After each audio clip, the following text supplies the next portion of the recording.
Hey guys. So we'll probably wait a few minutes and let other people come in. But how's it going? Anybody want to share? How do they feel after week two? No time for anything else.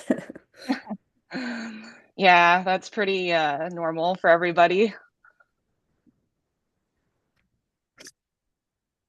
Yeah, it's a little overwhelming. I remember our first semester and my head was spinning the entire time. I didn't know what was going on for like the first 5 weeks, and then it got better. I just took so long to realize that it was like, oh, hold on, let me just turn this on. That it was a book for different cla for many different classes and not like a book per class. Because I was like looking for things on fundamentals for nursing. I was just confused until now. Now I'm like, okay, there's two books that we're looking at for all classes. So Yeah, just knowing all your different resources that you have and just staying on top of your Canvas pages, having three different courses and different things going on, definitely looking at your calendar is going to be really important for sure. Um, yeah, does anybody have questions before we start the review questions? I know you guys have some, like you guys have your checkoffs coming up, you have your abbreviations quiz coming up. How are we feeling about our checkoffs and everything? If anybody wants to share, I know we're being recorded, but we'll stay on also after the end of this meeting, and then we can turn off the recording and answer other questions if you guys aren't comfortable being on the recording. And then we'll also keep track of the chat. So, okay, so somebody was saying for the midterm, sticking to the slides. So I would say that I wouldn't say don't read your textbook and don't do other things, but I think that during the first semester, they do a pretty good job of keeping all of your like information organized on the slides, and sticking with the objectives. So using your slides and your objectives, and then digging in deeper with your textbook to kind of see what topics do I not know, right? What do I need to go more in depth on? But there's a lot of different, there's ways to go down into the gutters, so you don't want to go too far from your slideshow, in my opinion. But don't get too comfortable with that just because, like, next semester, it's not going to be the same. You can't just stick to the slideshow. So, right now, slideshow and objectives, I would say, is good. I don't know if Emily has anything to add. Yeah, that's pretty much what I did. LCR is really good about like not get making you know stuff beyond her slides. Like her slides are like good for like 99% of the stuff I think you see on the test. I don't think anything I saw on the exam was ever like unexpected if you like look through the slides and look through all her information. Yeah, I felt she did a pretty good job. I mean, you guys are just getting into the swing of things with like nursing school type questions. So, she tries to not trick you. Okay, so what we're gonna do, we're gonna get started. Emily's gonna share her screen, and we are going to go through some practice questions. So what we're gonna do is like we'll read through the question and we'll let you guys look at it and then answer the question. If you guys want to put it in the chat, wait 30 seconds, put it in the chat, and then we're gonna walk through the question and the answer choices, and then give you the answers after. And then if you want to ask any questions, we'll be monitoring the chat and everything too. So we kind of already did our check-in. Yeah, so we'll go ahead and start. Okay, so the first question we have is the nurse is making patient outcomes for the nursing diagnosis of insomnia related to increased work stress as evidenced by patient statement. Quote, I have a big project due at work next week and have had trouble sleeping. Which of the following is the best nursing outcome for this patient? A, the patient will be able to sleep for 8 hours. B, the patient will be able to fall asleep without difficulty for 4 out of 7 days a week by discharge. C, the patient will be able to verbalize 2 relaxation techniques to reduce stress within 3 days. Or D, by the end of hospitalization, the patient will report having no pain.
So feel free to put your answers in the group chat if you have it yet, just so we can see like when people are done.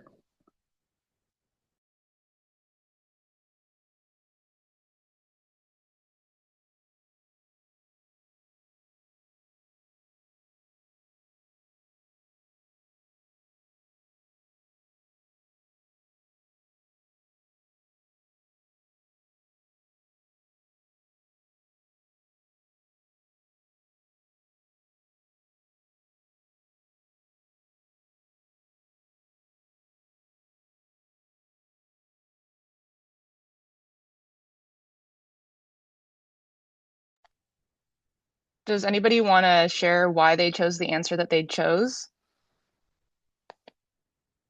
If not, it's okay, but feel free to jump in if you guys want.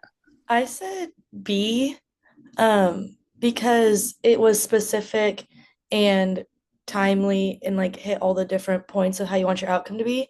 C was also that way, but I felt like verbalizing how to deal with the stress wouldn't be as helpful as actually being able to sleep without difficulty for 4 days out of the week. Does Yeah, anybody and if you else don't, want to share? I think it's B because if they were to get over their stress, they would be able to fall asleep without difficulty for 4 out of the 7 days a week. I mean, it's not 7 days out of the 7 days out of the week, but it's better than nothing, you know. I put C because verbalizing two relaxation techniques is more easily quantified than like something like without difficulty. I don't know. Okay. Emily, do you want to go through? sure. I mean, I did see some people pick A. The only problem with A is that there's no time limit on this. Like, when are we measuring this by? It's very measurable. It is 8 hours, which I'll give, but it's like your patient outcomes need to be what they're called SMART goals. They need to be smart, measurable, but attainable. Forget the other two. It's like time and something like that. But the big time is one thing we always look for with your SMART goals is they need to have some kind of time reference, and A doesn't have a time reference, if that makes sense. Like 8 hours is time reference, but like when do you want this goal done by? B would be a good, B and C are good options because they definitely have a time. B is by discharge, and then C is within 3 days. That's really good. The one difference comes with the problem is like the insomnia that they're not sleeping due to the stress. So the big issue is that they're not sleeping because of their stress. So then being able to fall asleep without difficulty is their main issue. That might be a little bit kind of why you lean towards B over C, just because it's a little more, it's attainable, it's reliable, and, and Well, then D, it's also directly like having something to do with the insomnia. So this is where your nursing school type exam questions, right? Both of them seem pretty good. There's one that's a little bit better than the others, right? So B is talking directly about the insomnia, is what I think Emily was trying to say. yeah, it's like your main issue from the question is the insomnia, the fact that they're not sleeping, and B more closely like focuses on that issue than C does. And then D, the problem with D is there's nothing about pain. This problem isn't asking about pain. There's no mention of pain. So that'd be the reason why D is kind of like, meh. So the correct answer we did say was B. So does anyone have any questions about like our reasoning for that and why, or they want to defend their answer or something like that? I kind of do. Okay, go ahead. Okay, so where I'm struggling, so they have insomnia related to their stress. They are not sleeping. So the root cause is the stress. How are they ever going to sleep if they are still stressed? The root cause is stress. The reason why they're tired is because they're stressed, so they cannot sleep. So why are we not taking care of their stress? Like, great, we're getting them to go to sleep 4 out of 7 days. How? You're totally right, right? That is right. But this is how we're trying to set you up for nursing school questions, because we're not saying that C wouldn't be maybe one of the nursing outcomes that's there. But we're looking for the best outcome. So, now we're starting to get a little bit really, a little bit deep into everything. So it's just you don't want to overcomplicate the questions. So we want to go to the root, like what is the topic? And it's insomnia. One of them is directly talking about the insomnia and the sleeping. So the one that is like the best outcome is that we've fixed it. I'm not saying you're wrong. And yep, sure, in the hospital, there might be like 4 different nursing diagnoses and plans that are going to do that. But the best outcome, like the best end outcome, is going to be sleeping. So we're Right? not looking at how to fix a problem. We're looking at the goal of they just want to sleep. Well, we're looking Yeah. at the one nursing diagnosis because there's also stress-related nursing diagnoses, right? So there's going to be other ones. There's like acute stress or something like that, I think is one of them. If we had talked about that, then I would say that maybe C would be a better answer.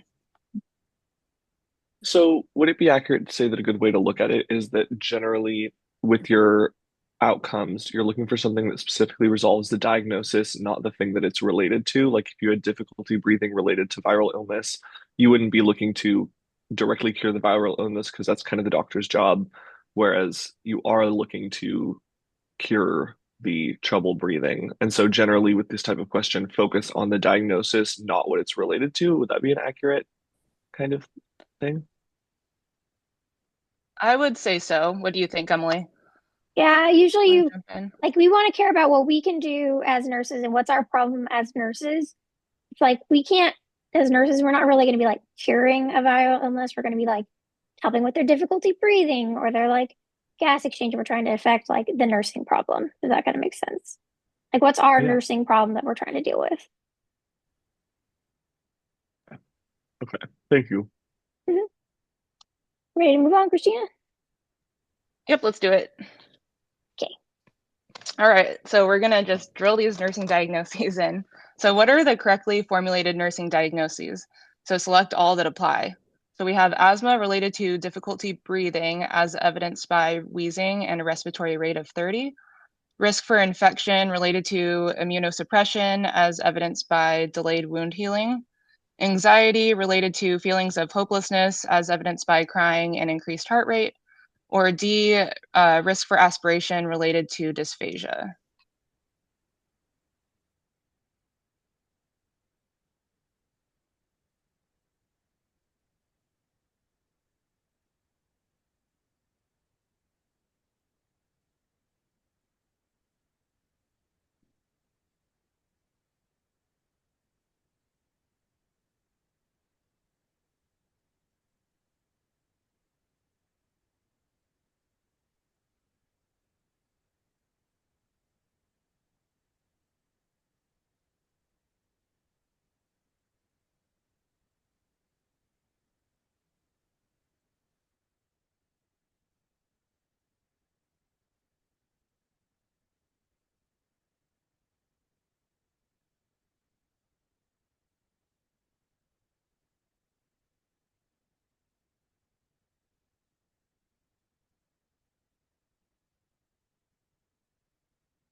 Okay, so I'm glad I put this one in. So let's go through all the answers together.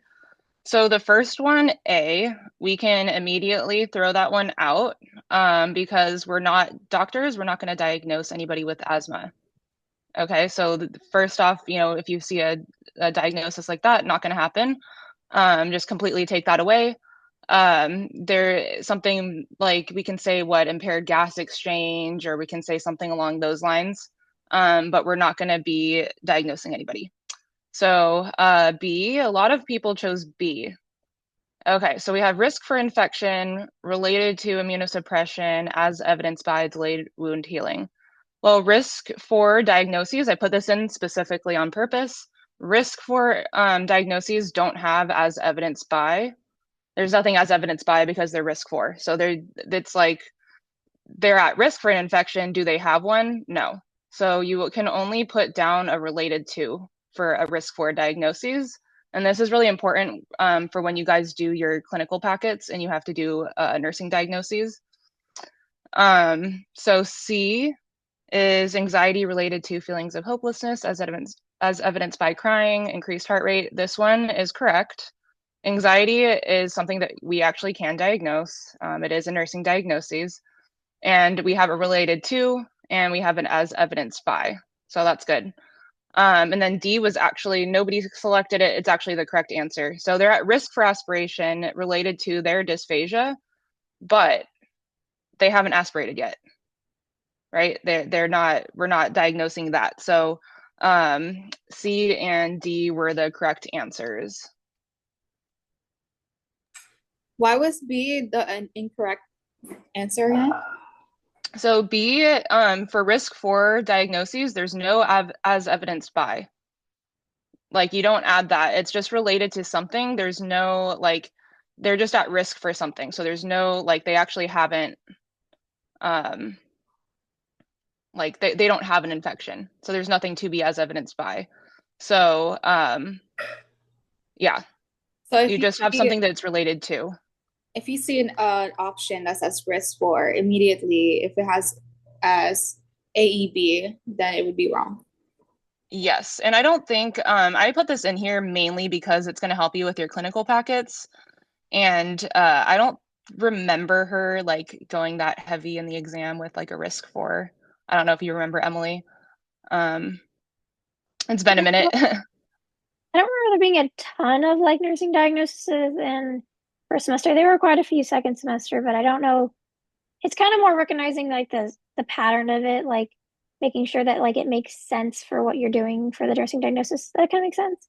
You didn't see a ton of these on the test, but it's just something that like that does come up like for your packets and things like that. It's a good way to like look at this.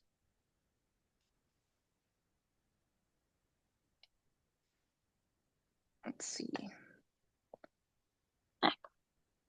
So D was correct because there's no as evidenced by, right? So there is some reason that we chose a risk for aspiration.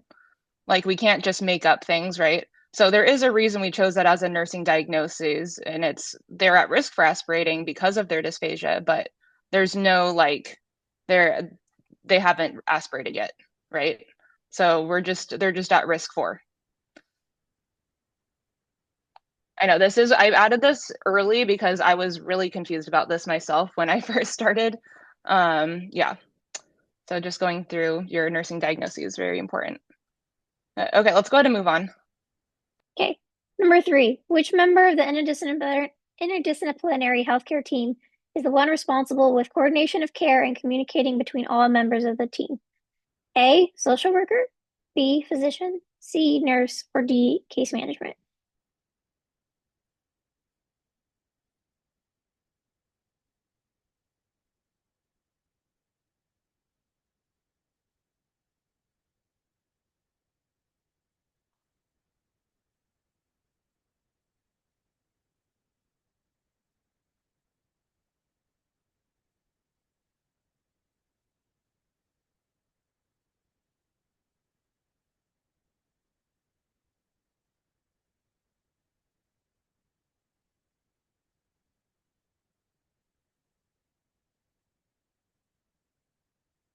Okay, you guys answered that one really fast, and unanimous result of a C. Yes, it is the nurse.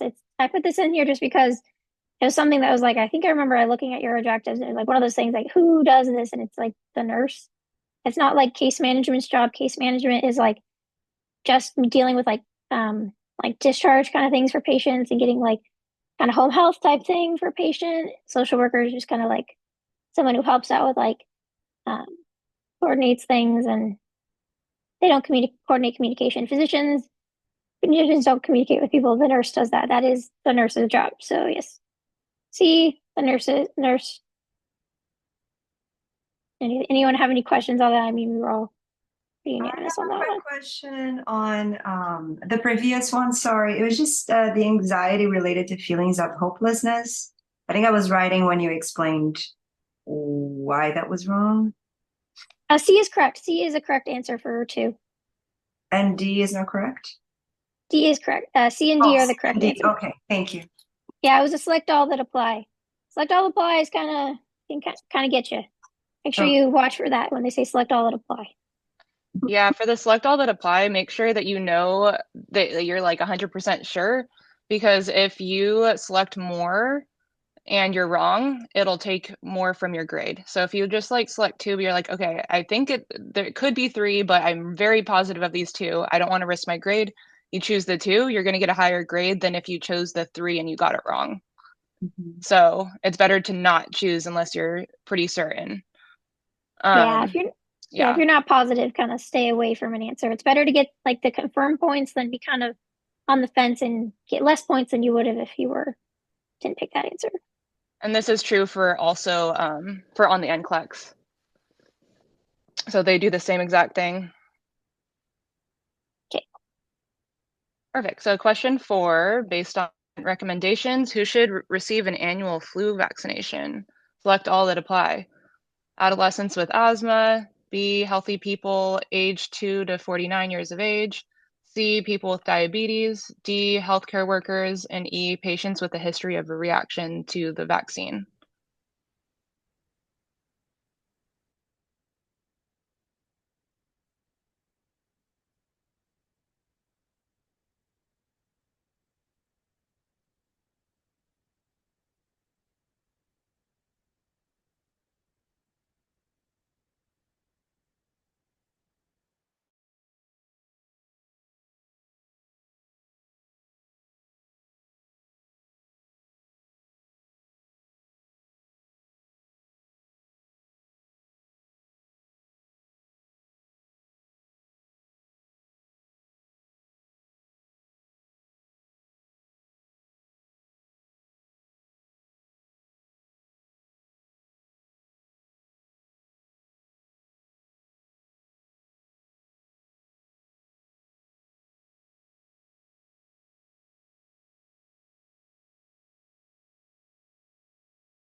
All right, I like it. Nobody chose E, so that's good. So let's go through it. So adolescents with asthma, yes, you're still going to give the vaccine. Healthy people age 2 to 49, yes, even though they're healthy, as nurses, you are recommending vaccinations. People with diabetes, yes, they can have it. Healthcare workers, of course, we would definitely recommend that. So the correct answers were A, B, C, and D. Pretty much everybody can get a vaccine, the flu vaccination. And hint, hint, I remember that being on one of our exams somewhere. Can't say it's Yeah, going to show up for you guys, but I did remember in some capacity that was there. yeah. So pretty much the answer that LCR is kind of looking for is like everyone gets a vaccine. I just kind of threw in here. You don't want to give someone who's had a reaction something that's going to make them react. Just as like a general rule of life, don't give them something they've had like a bad reaction to. That makes sense. Which exam are you talking about? Is it 113 or 112? This is going to be a 112 thing. All the stuff we're talking about is like 112 stuff. This will all be like Yeah. 112 type questions. We're not. You have other TAs for 113. Danny, and I forget who the other one is. I haven't met him yet, but you'll find that 113, like some of the things that you learn in 113 will like go along with 112, and kind of help like just like not justify, I guess that wouldn't be it, but solidify things in your brain, but it is different. So 113 is going to be much more focused on actual procedural like skills, and this is more of the theory based, what we're going over right now.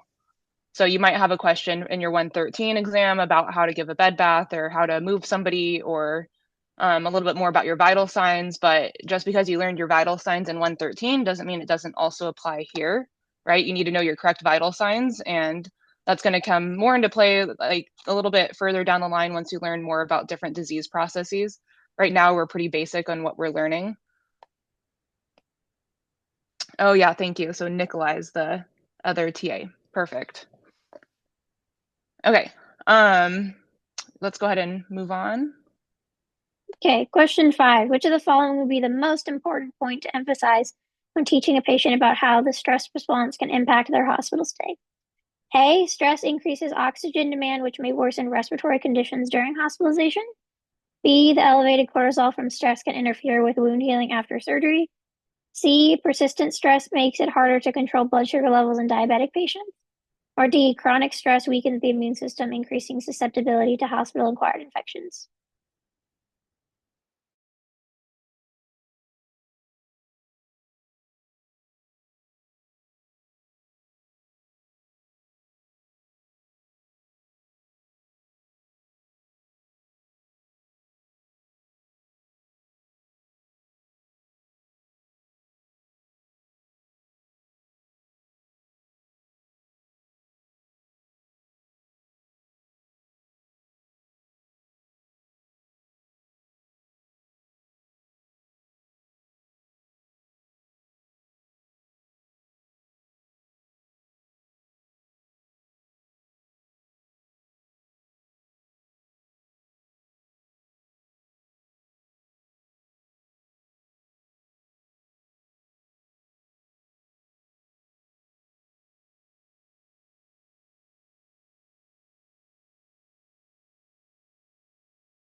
Okay, it does look like the general consensus is D. Someone who said D, can you defend your answer, please?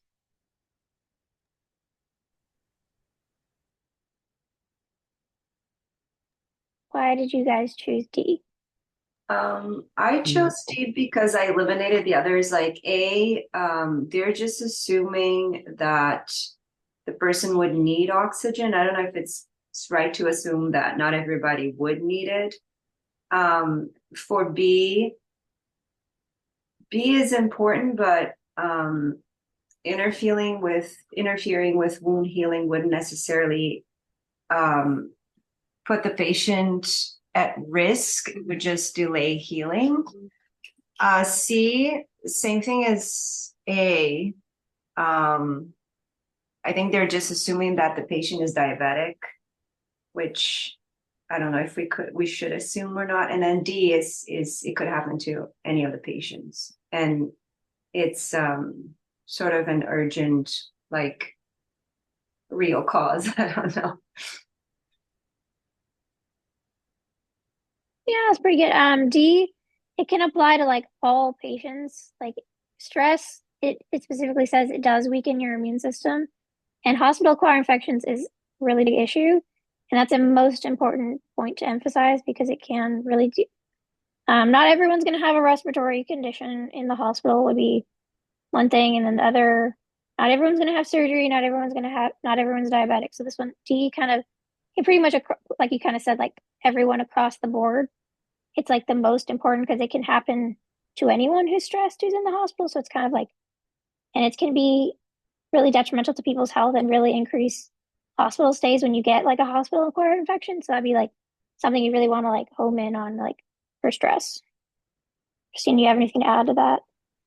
I have a Yeah, so this question. is, oh, okay, go ahead. Yeah, go No, ahead. go for it. Go for it. Oh, um, so if the question included something like the patient is diabetic, or the patient just was out of surgery, or the patient has COPD, would you say that that would change the answer to be one of the other three, or would it be like a select all that apply and D would always be definitely included? It would probably, she wouldn't trick you too hard. It would be very apparent that it means this patient. And yes, this is where I was going to go with. It's that in the in the test taking setting, you're in the perfect NCLEX hospital. So you do not want to make up scenarios for your patient. Nothing applies except for what is in the question. So that's super important when you are going through everything, is you have to use your critical thinking skills So you were correct. This is like, what's the most important? So what can apply to everybody? Otherwise, like whoever was talking before, she was saying how some of these don't apply. Like A, B, and C are actually all correct, technically, but they don't apply to everybody. So yes, you're correct. You don't want to make up scenarios for your patient. Super important. And you also want to make sure that like as you're going into clinicals, that you know the textbook answer versus like what actually happens in clinicals, because you're going to see sometimes it doesn't necessarily correspond. Yeah, so you are correct. So go So with, go ahead, Emily, yep, actually. yep. The correct answer is D. It's like everyone said D, the consensus.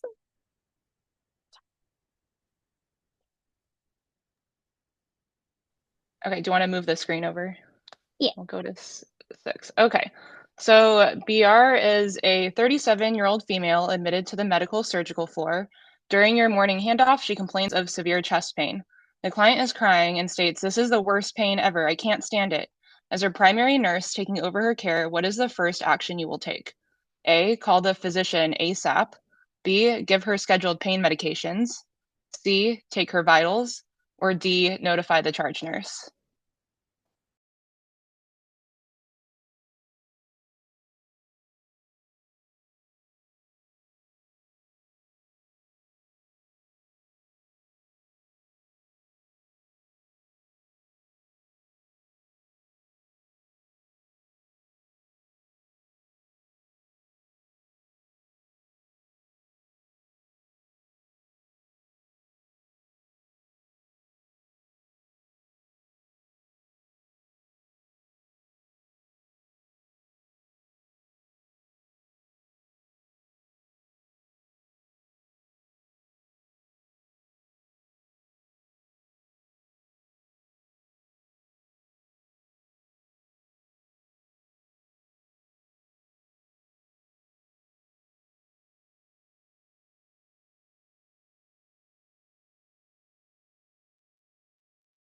Okay, I'm not really seeing any more question or answers coming in. Does somebody, I see a C and an A. Does somebody want to defend their answer?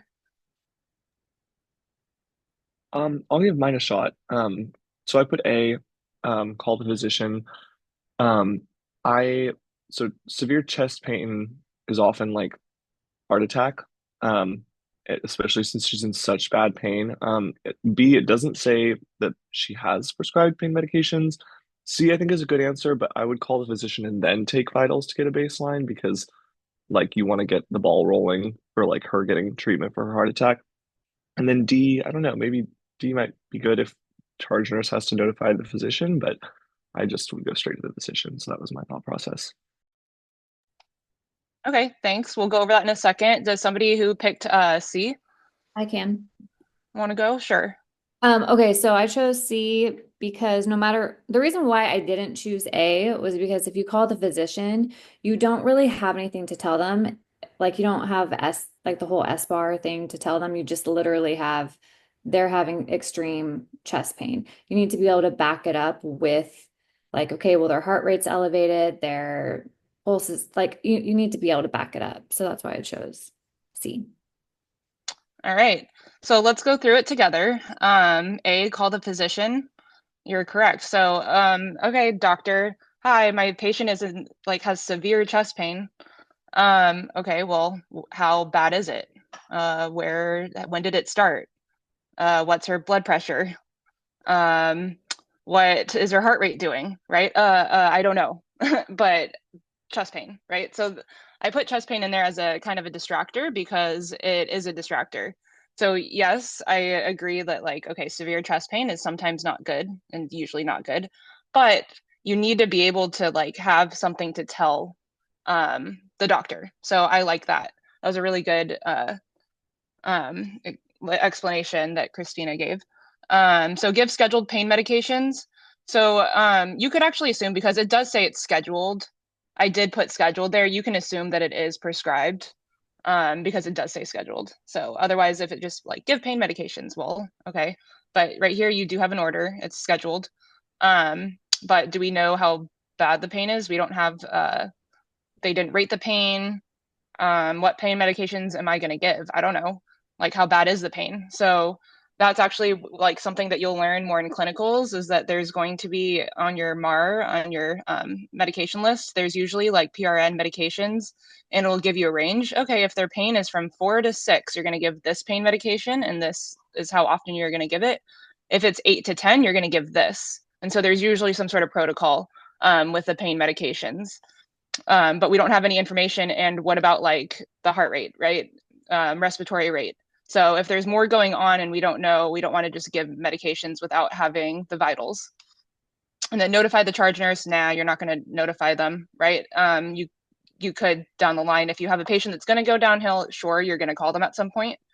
But yes, you're going to take the vitals first. And then this is where also we can also go through, like, if we break down this question without even reading the answers, what I like to do is go through each one. So like A, what is A? It's an intervention, right? Calling the physician is an intervention. B is also an intervention, giving pain medications. D, notifying the charge nurse, also an intervention. C is the only one that's an assessment. So right here, we do not have enough information to choose any of the other questions. You'll rarely see call the physician as an answer, but I will say that it does come up. Like there was one on my exam that I took Friday that was call the physician, because it is indicated, but you will be told that like when you're in class. But otherwise, doing an assessment is really important before you do any sort of intervention. And then I also put the word take. I didn't put assess. So you're not always going to see the word assess. So just look for indicator words, definitely, but you don't know. And then also in NCLEX hospital, okay, you're also right, Miles. You would probably be calling the physician like as you're taking vitals, right? You're doing the same, but in NCLEX world, you're assessing first. Emily, do you want to add anything? Yeah, like 9 times out of 10, unless you have like a boatload of information given to you in the question, like 9 times out of 10, a good thing is like get more information, assess your patient, like what's going on. Because like sometimes they'll give you like your full set of vitals, like where their pain is and your EKG, and like they'll give you a pound of information. That'd be like a time where you'd be like, oh, here's the whole picture. Now I can call a physician. But, like it's almost always get more information, assess, and it's rarely, if ever, to call the physician. To be honest, it's very rare to see call the physician kind of problems, because that's not like you as the, does it kind of make sense? Like it's not you as the nurse kind of like doing something. It's kind of that you want to do like either an assessment or an intervention, but you like an assessment first. Calling the physician or like notifying someone, it's not really addressing your patient's issue in any way, if that kind of makes sense. So it's usually why you want to assess first before you do anything. Yep. So go back to your AdPi. So Yeah. if you have enough information, then maybe you can do an intervention, but you have to make sure. And this is going to be true too. Like right now, you guys don't know a ton. This is also going to be true. So your assessments are not just your vital signs. Like down the line, when you learn your respiratory or your cardiac, that's also going to be true with like you have to do a more in-depth respiratory assessment, that type of thing. So we won't go any further, but just keeping that in mind as you learn more. Yeah. All right. Do We your can go to assessments. yes, we can go to number 7. Okay, so RB is a 76-year-old male who was admitted to the medical surgical floor, status post, and appendectomy. Upon your assessment, you notice that the patient looks uncomfortable due to him shifting in bed. He states that he is just bored and rates his pain as a 2 out of 10. He keeps looking at the clock and asks when he can be discharged. His blood pressure is 146/88, respiratory is 18, and temperature is 37 degrees Celsius, heart rate is 100. What are the subjective data points that you will write down in his chart? Select all that apply. A, 2 out of 10 pain. B, looks uncomfortable. C, blood pressure of 146/88. D, client states that he is just bored and denies discomfort. E, respiratory rate is 18. And F, temperature is 37 degrees Celsius.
Okay, so I'm just going to go through this one.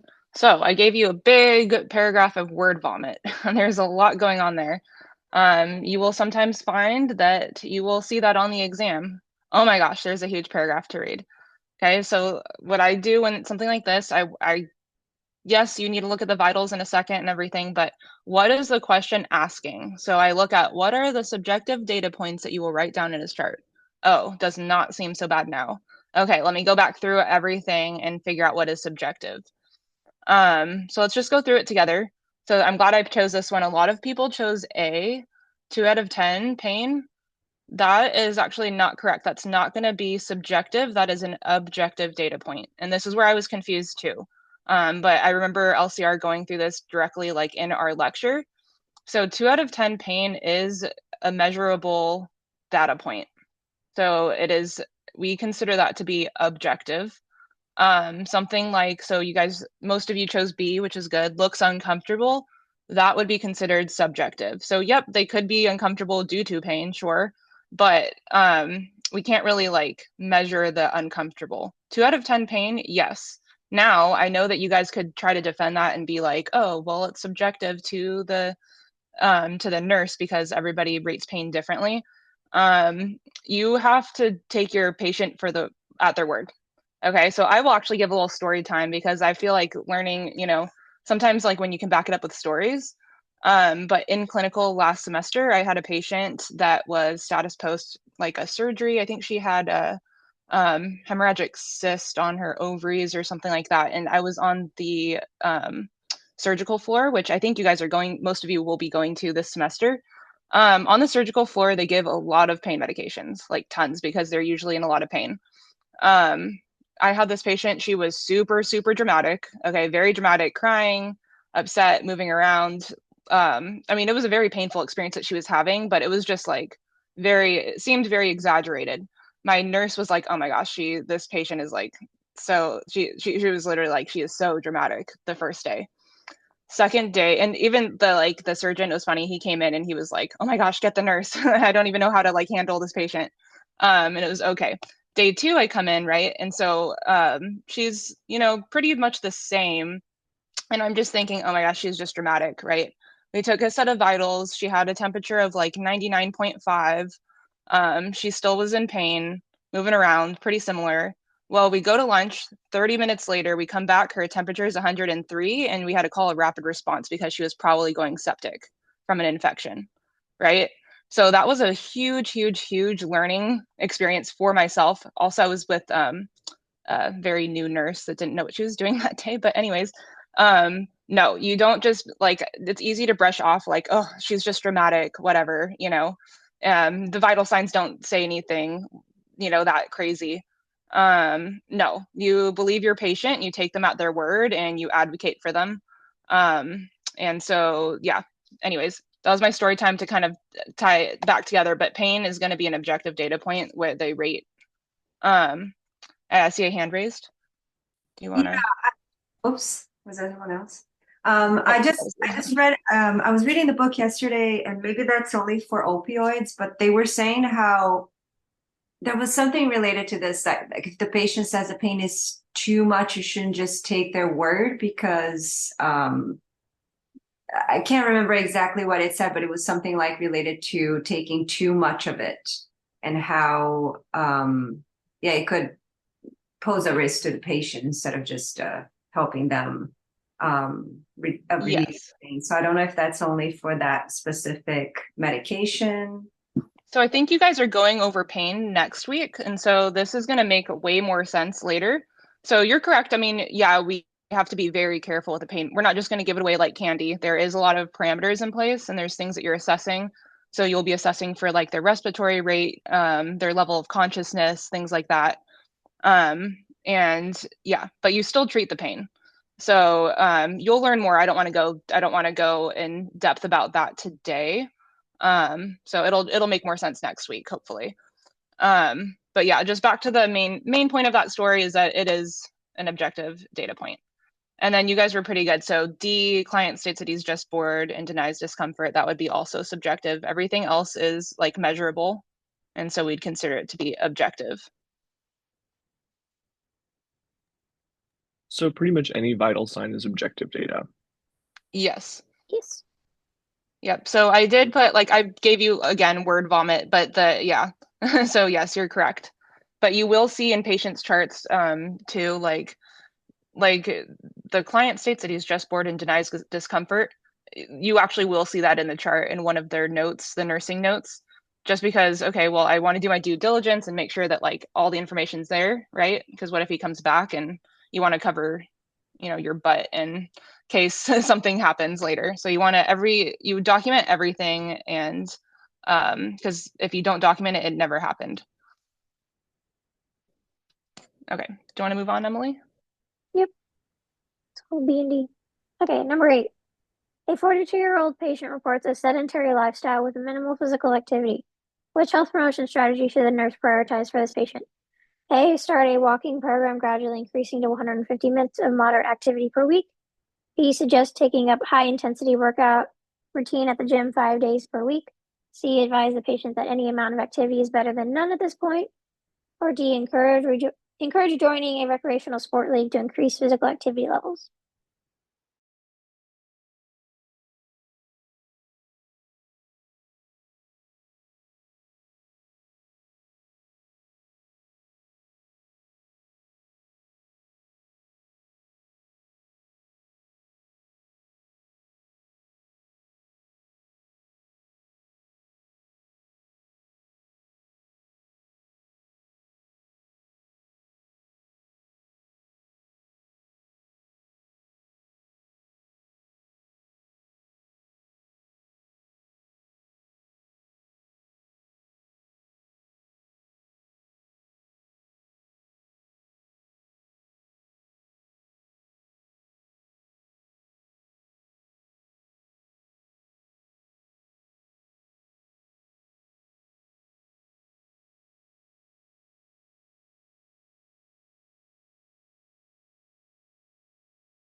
Okay, looks like we got a consensus on A, and A is the correct answer because the recommended exercise for anyone is 150 minutes per week. Obviously, since they mentioned sedentary lifestyle, you would want to increase it gradually because if you increase it too fast, you can cause a risk of injury. High intensity workout routine at gym 5 days per week is kind of insane, especially for someone who's has recently had minimal activity. Um, C is kind of passive aggressive, not gonna lie. It sounds mean, don't say it. That sounds very mean, is better than none at this point. So that's kind of like giving a like kind of giving up, like kind of judgmental a bit, actually, a little bit. C. And encourage joining a recreational sports league to increase physical activity. This could be a good answer. This isn't actually like a bad answer, but A is the better answer because that's like the recommended 150 minutes.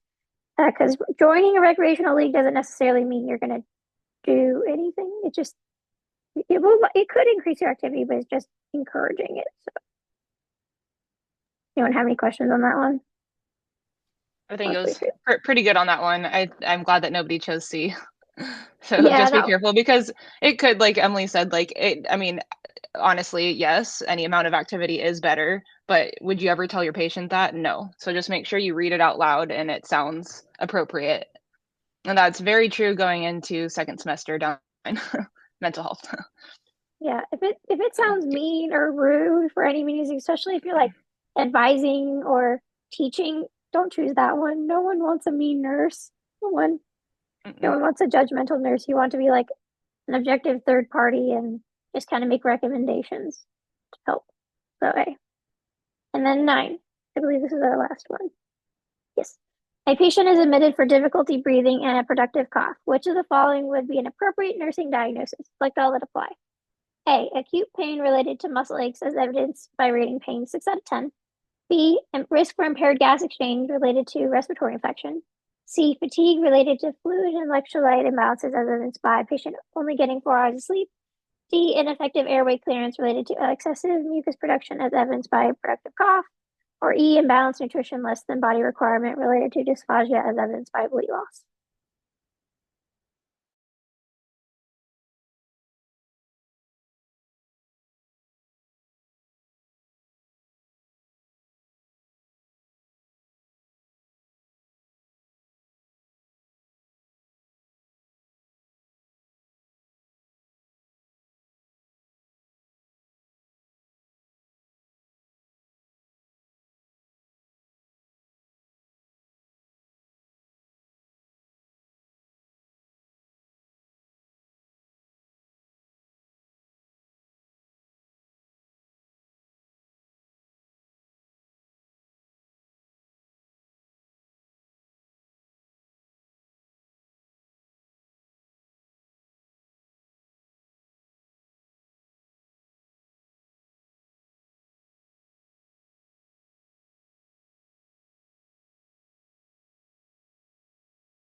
Okay, I see that we're got a pretty good consensus on B and D with a few E's thrown in. So I'm glad that no one chose A. The issue you're focusing on is difficulty breathing and a productive cough. So there's no mention of pain in the problem. That's your problem is difficulty breathing, productive cough. No, it could potentially be in pain, I'll grant that, but that's not your priority problem. Risk for impaired gas exchange related to respiratory infection. Their issue is difficulty breathing. They do have a productive cough, and that can cause a risk for impaired gas exchange. So B is a good one. C, fatigue related to fluid electrolyte imbalance and getting only a few hours of sleep. The problem is the difficulty breathing and productive cough. This could cause fatigue, but there's nothing that from your level of knowledge that you know that anything fluid electrolyte issue will be with the difficulty breathing and productive cough. No one chose that, so that's good. Ineffective airway clearance and related to excessive mucus production as evidenced by cough. Really like that it says productive cough in there because that's one of your issues, and the effective airway clearance does directly relate to the problem in malnutrition. Some people did mention this one. Can you defend your issue, or if I change? I'm kind of changing my mind now because I thought of dysphagia and coughing, but then usually dysphagia is not related to breathing. It's more like like it could be like more like a cognitive. Am I wrong to say that? Like it's usually cognitive, not related to breathing. So now I'm not sure. But the coughing I kind of picked it based on the coughing. Okay, Well, yeah. it could affect, like it could create dysphagia, sure, but what is the nursing diagnosis? It says imbalanced nutrition. How do we know that they're not getting adequate nutrition? Yeah, Okay. someone could have some difficulty breathing, productive cough, and get good nutrition. They may be able to do that because, like, the imbalanced nutrition isn't directly related. Like, your nursing diagnosis is imbalanced nutrition, but their problem is the difficulty breathing, productive cough. They don't kind of like align, if that makes sense. It's not like your diagnosis isn't like relating to your problem. Like, So it kind of makes sense. always go back to your nursing diagnoses because you were starting to go down to the related to, and that can take you like down a crazy path, right? Because there's many issues that could occur, but now you're just making up a story about your patient that you don't know, right? So always go back to the question and make sure it directly relates to what it's talking about. I have a question. Yeah. I didn't pick C, but just out of curiosity, it like seems pretty good on the surface. Like for a different question, it would seem like an okay nursing diagnosis just because of its structure. But the fluid and electrolyte imbalances seems like such a like how are we? Would it be a good nursing diagnosis for a different question if for example, the patient reported fatigue and fluid and electrolyte balances? Because it just seems like the fatigue could definitely be evidenced by the client only getting 4 hours of sleep, but how would you tie it to the fluid and electrolyte imbalances? Like, how could you say that the low sleep is related to, or you know what I mean, is tied to the fluid electrolyte balances? Yeah, I don't think this is a perfect nursing diagnosis statement here. You can get like severe, like dehydration can fall under fluid and electrolyte balances, which can cause like kind of get fatigued from that. But this isn't a perfect one. You're not going to learn about fluid and electrolyte issues until like quite a bit later in the semester, so I wouldn't worry about it too much for now. Okay, thank Yeah, you. definitely don't worry about it too much. Because that's now we're starting to get like we're gonna get way down deep in the gutters. Because yes, once you learn about the fluid electrolyte imbalances, you'll learn that some of them create heart issues, which can also relate to perfusion issues. And then now we're just getting down, right? So, but that's a good question.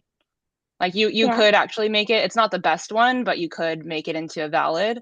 But this is where when you go through all of your questions, they like all, I don't think there was one that was written incorrectly in here. I don't think we tricked you that way, but like there's ones that just don't relate to what we're talking about.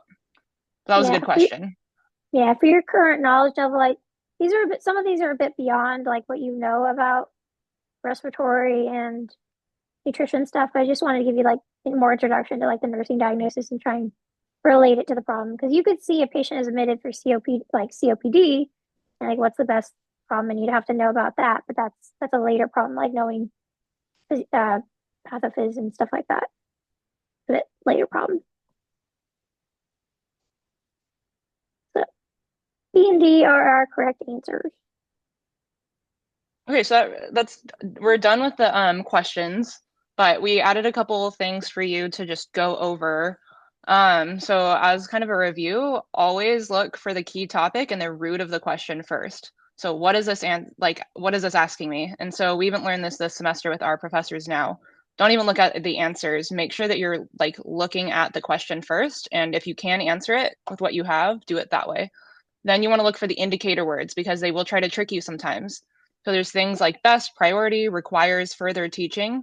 So you're going to get a lot of requires further teaching down the line when you start teaching your patients in the questions. Like requires further teaching means that you're not saying the right thing. So just knowing what it's asking. And then also if there's like a select all that apply. So, and then also try not to get overwhelmed with all of the information that's listed. So sometimes you're given way more than you need to answer the question. So I gave you that big word vomit question. It looked scary. It really wasn't that bad, right? It was a really simple question that was being asked of you. You just had to dig around for the answers. Make sure that you select the best answer that directly answers the question being asked. So like we've been talking about today, there might be another answer listed that is somewhat relevant, but it's usually there to trick you. And then as I was mentioning before, remember that you're in the perfect NCLEX hospital. So in reality, you may be doing some of your interventions at the same time, but in NCLEX world, you literally have all the time in the world with your patient and you can be there and do one thing at a time, right? So you want to just make sure that you know this, especially as you're starting clinicals and you see things that happen in clinicals that are different than what you're learning in the textbook. So just make sure that you can separate the two, ask your clinical instructor questions. I remember I had to do that too. She's like, well, this is clinical world, right? Not what you're learning necessarily in N112, but yeah, so just ask for differentiation if you need help with that, and just know the textbook answers. Like, what are they looking for? Okay, some things you need to know. I don't know if you like knowing, just kind of being familiar like with the order of which it goes, especially like knowing you should do an assessment before you're implementing something, and to always like kind of check back in and see how your implementation went. How to see a nursing diagnosis and recognize that if it's correctly written or not, knowing like Christine said, like risk scores won't necessarily have an as evidence by because they're not currently a problem. And SMART goals, your SMART goals are like your outcomes that we were talking about. They should be smart, measurable, attainable. I always forget what the R is, and then T is time. There should always be like a time frame attached to it. They should always be like something the patient obviously can attain. If you're like, they're going to have zero pain by the time they're discharged after they've had major hip surgery, that's like not obtainable. Something that is realistic for them to obtain. I'm Something pretty we sure didn't really talk. that is what the R is. I think it's Oh, realistic. So make sure is it realistic? yeah, it is. And Yeah. just make sure that they can obtain it, like she was saying. Like you're not going to go from 10 to a 0. Things like that. Yeah, and know the difference between acute and chronic stress. Just like some of the differences, like chronic stress can be like have a lot more like profound, like overall body systems issues. Like acute is just kind of like, oh, I really have a big test tomorrow, but like if chronic is, it can have like a lot of like impacts in the body systems, like the complications. And everyone needs a flu shot. That's pretty much like a blanket rule for the test. She won't try and trick you. Like everyone needs a flu shot. I'm gonna recommend it to everyone. Something I just saw interjected is the primary versus primordial prevention. Primary is like flu vaccine, and primordial is like you haven't learned it yet, but like social determinants of health, like economic issues, like in a society like that have health problems, which is kind of recognizing the difference between. She talked about them, I believe, this week. Like you just kind of be able to see them and kind of know a little bit of the difference. Know kind of the roles of the interdisciplinary team. Nothing too complicated about the interdisciplinary team. Just kind of know the difference between each role and kind of basic stuff. And start thinking of in terms of like prioritization. Like if you have these 4 answers and they're good answers, but which one you can only do one right now? Which one would be like the most you want to do? Like the biggest priority on it, kind of thing. Like make sure you always have enough assessment data. And that is the end. Does anyone? I'll stop sharing. Somebody Anyone? did ask, so to know the textbook answers, would we have to read the textbook? So what I mean by textbook answers is that there's NCLEX answers. So what does the test want you, how should you answer on a test versus what you see in clinicals? So just knowing that differentiation early on is super important. And that's all I mean. So yeah, I guess you could see it from the textbook or on the slides or wherever, but knowing that what you're learning at N112 is sometimes doesn't occur perfectly in the clinical setting is what I meant by that. Is there any more questions? We can also turn off the recording too if people want to ask us questions. Not being So recorded. do you recommend going at the end of the textbook, like each chapter, and answering the questions? I would personally. Yeah, I mean, it depends on if you just want, like, it's a good way to get like exposure to more questions and kind of like how they want you to know the information. So it's a good way to practice, but like a good way is like always make sure you know the information and then like do practice questions. That's how I personally like to study. I like to like know the like learn the information and then do practice questions and then like do kind of both like with a group. Kind of works really well, like working with a study group and kind of things like that. Yeah, everybody's going to be way different. I would just recommend like doing as many practice questions as possible so you get exposed to it. But don't get way down into the gutters because sometimes some of the end of the chapters, like she doesn't go use the entire chapter because you're only first semester. You're going to go more in depth second semester. So sometimes you have to be careful with the questions as well. Just you're like, okay, we never learned about this, then she's not going to put it on the exam. Yeah, that is the risk of using the textbook ones that they're like sometimes they're really good and then sometimes you're like, I have never heard of this word in class in my life. I'm like, I have no idea what this means.